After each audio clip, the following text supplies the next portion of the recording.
Hey everybody, welcome back. Hey, I want to talk about something that has been going on for a little while in group. Again, this is Mickey, and this is the 12-week year. Thank you for being part of the accountability group. It's a big deal, and we're seeing a lot of you, especially after a few rounds, starting to notice the transformation.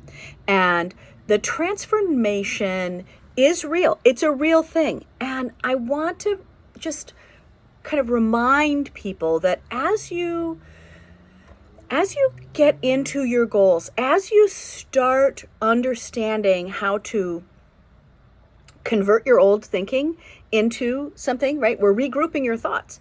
And the number one thing that we're regrouping, hopefully, that's my goal, is that I'll help you understand that accountability isn't actually about just scorekeeping. You should be doing this.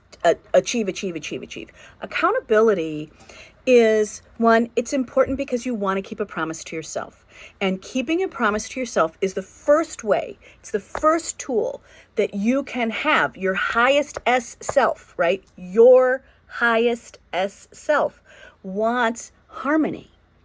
And it's also going to really notice when things are butting up against each other. And when you're looking at accountability, what we are hoping to do is to bring harmony to all parts of yourself. That's why this thing back here is bugging you sometimes, or that I can't see my way forward. It's that you are in disharmony, and you are learning to build a relationship where you are keeping promises to yourself. And that becomes a transformation for everybody. And transformation, what I love about transformation is that there's so many ways that we are doing it. And the more you do it, granted, we're together for only 84 days at a time. But in those 84 days, you start to go, well, let me exchange this idea for that idea. Let me turn around something. Let me look at a different version. Let me get more organized. Let me rethink something. Let me customize, right? Like we see a lot of people go, oh, let me give my office a facelift. There are so many ways that you are reassembling your life. And the goal in that reassembling sometimes is testing your limits, but it is actually around bringing harmony to the self. And because you are becoming more and more complex, harmony is harder. It's harder to have harmony in all the parts of yourself. So what does that mean? It means that we want it spiritually, we want it physically, we want it financially, we want it emotionally, we want it sometimes, however it is, that a lot of people are trying to add up 10 things at one time. And so you have to kind of shake it up. You have to really look at when new pieces come in, there's a reinvention that has to happen. There's a kind of an osmosis that the old way and the new way have to kind of be able to fledge together. And sometimes what we find is that there's a revolution that's happening within you, right? There's a conflict of things that are juxtaposed. And so that's where discernment comes in, where you have to really look at it and go, oh, wow, that's, do I really want to keep that old way? And what group does is it makes it really easy to shuffle.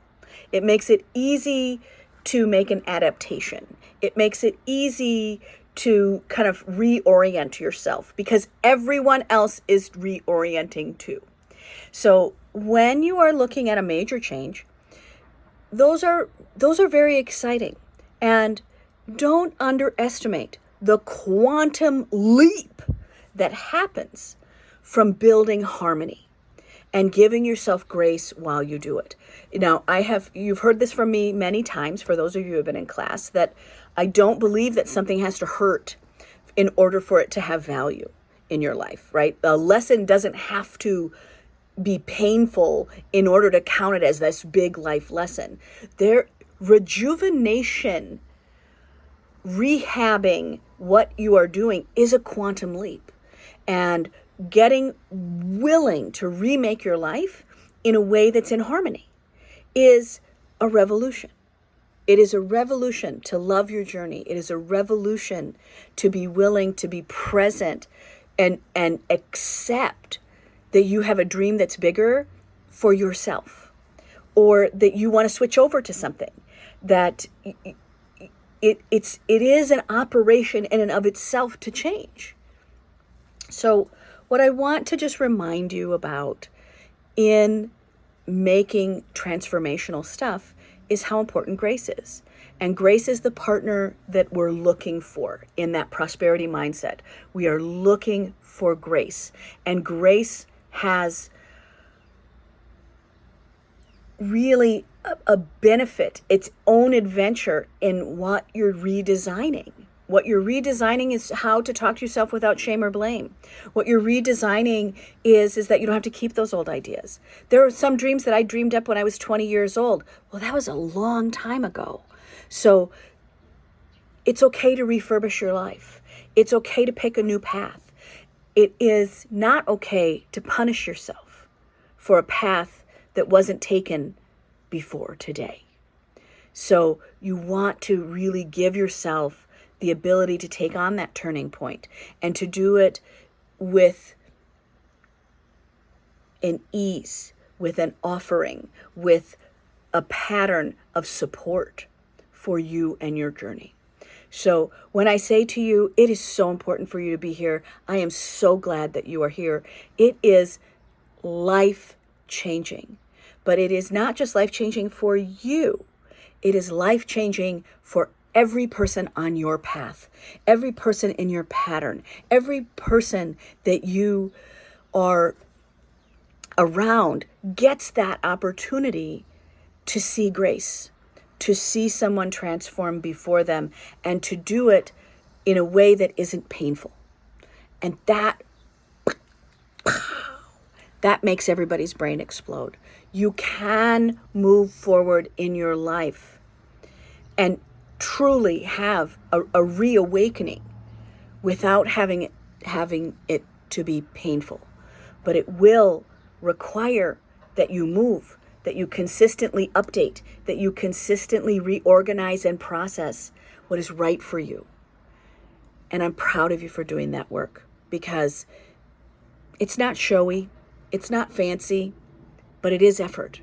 And it is the effort when you can do it from your heart, and you do it from a prosperity mindset, and you do it in another group where you are safe and supported.